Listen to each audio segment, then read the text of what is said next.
I was trying to put it into like an analogy of he's like an artist. There's like a Picasso-like style to the way he plays. And his handles, the shooting, his layup package, the skill set of these two dudes combined. And their energy, like they feed off of each other. Like that stage last night was built specifically for Kevin Durant and Kyrie Irving. Like if you could have seen Key during the lockout, KD would go up to Rucker Park, and he would treat Rucker Park in New York like a famous outside, playground basketball style where all these incredible hoopers come and play. He was treating that stuff like Game 7. That's where you have a guy on the microphone literally yapping behind you, talking. I've been there. People talking trash to you. He talking trash back. He loves environments like that, and both him and Kyrie, they thrive on that stuff. And Kyrie, it was clear, Freddie, last night that they thrived on it. KD didn't back down at all from Embiid. And you usually, KD gonna say, he doesn't really say anything. He kind of just, I'm KD, I don't need to say nothing. But last night showed me something. It pulled something out of him that I hadn't seen in the past. Okay, I'm gonna tell you right now, Key, KD be saying a lot. But not like that, though. He was walking up on dude opposed to barking away. Yeah, but he's slick with it, but he be saying a lot to people. Especially if you like chirp at him real quick, he gonna come right back at you hard. Jay, once to your point, Key, I'll never forget the conversation I had with Draymond Green. And I said, who's the guy that's a trash talker nobody knows about? Without blinking an eye, he said, Kevin Durant. I said, really? He goes, believe me, nobody hears it, but you hear it as players. And he has a way of getting underneath your skin after he's kicking your behind and taking names and doing that. I don't know how much he said to James Harden last night, his former teammate, the Brooklyn Nets.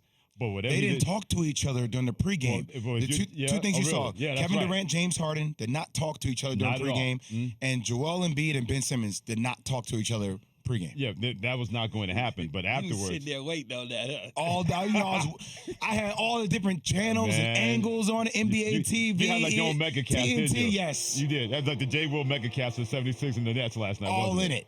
All in it. But James Harden was not all in it. Only 3 shots he made were behind the three-point line. He missed everything else outside of that. And he did a lot of conversation in terms of what happened losing to his former team.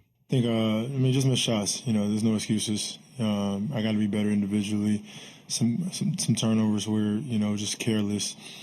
Individually I got to be better. Then as a team, I watch film and see where can we be better, and we just try to continue to improve. Like this is only our 6th game together as a unit. I'm still trying to figure things out.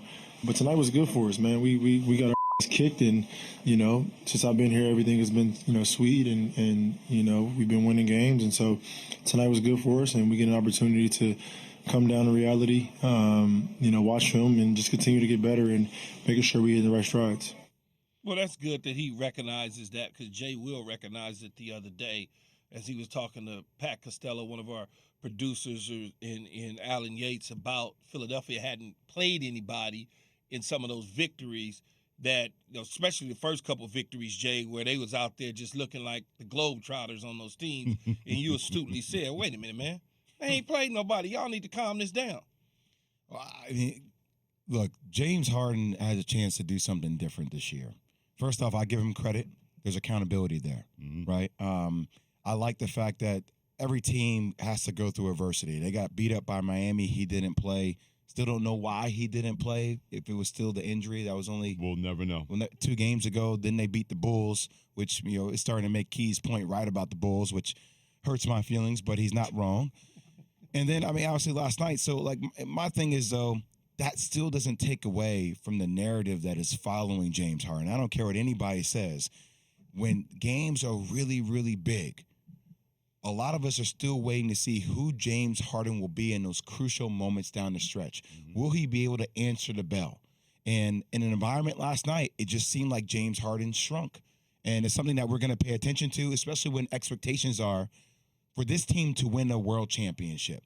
He had it a little bit in Houston when they got deep into the playoffs. Yeah. But from the onset of this trade, this team is good enough to win it, and there's no excuses now. Yeah, James shot 17% from the field. He was 0 from 10. Yeah. Like you said, Freddie hit the threes, but that was pretty much it. 11 points. I didn't expect for him or Embiid to play as poorly as they did. Sure. I thought Embiid would dominate, as I talked about yesterday, because of the size factor. And, who did the Nets really have prior to last night that could match with him and guard him? Nobody, you would think, going into that game, but certainly things panned out for the Nets on a 129-100 victory over the 76ers. Well, he did have 14 free throw attempts in the first quarter. I mean, he punished Andre Drummond so bad that Andre Drummond rolled his ankle on a drive to the rim, right? So then you had Nick Claxton that tried to come in and guard him. So, but as the game progressed and KD and Kyrie got hot, it seemed like the attention went away from Joel Embiid and went in more to James Harden and everybody else trying to do something more. Keyshawn, JWill, and Max on ESPN Radio and ESPN2. Gourmet Chef Kev hit us on Twitter at KJMax and says, Harden was great in Houston when he was the number one option, but when he was paired with other stars, he does not look great. That can't be the excuse for James Harden, because how many times has he been paired with a star and it didn't work out? He was paired with Chris Paul in Houston, and if Chris Paul doesn't get injured, we might be having a whole different conversation, because they were giving Golden State that work, especially Chris Paul in that series. So whenever James Harden has been with stars, whatever has been bad luck or whatever that has been, something has always prevented him from getting to that next level of being a leader on a team to get to the NBA championship and win the NBA championship. He doesn't have to worry about that now because Joel Embiid is the star. But you know what, James Harden? He can't just be a lone wolf.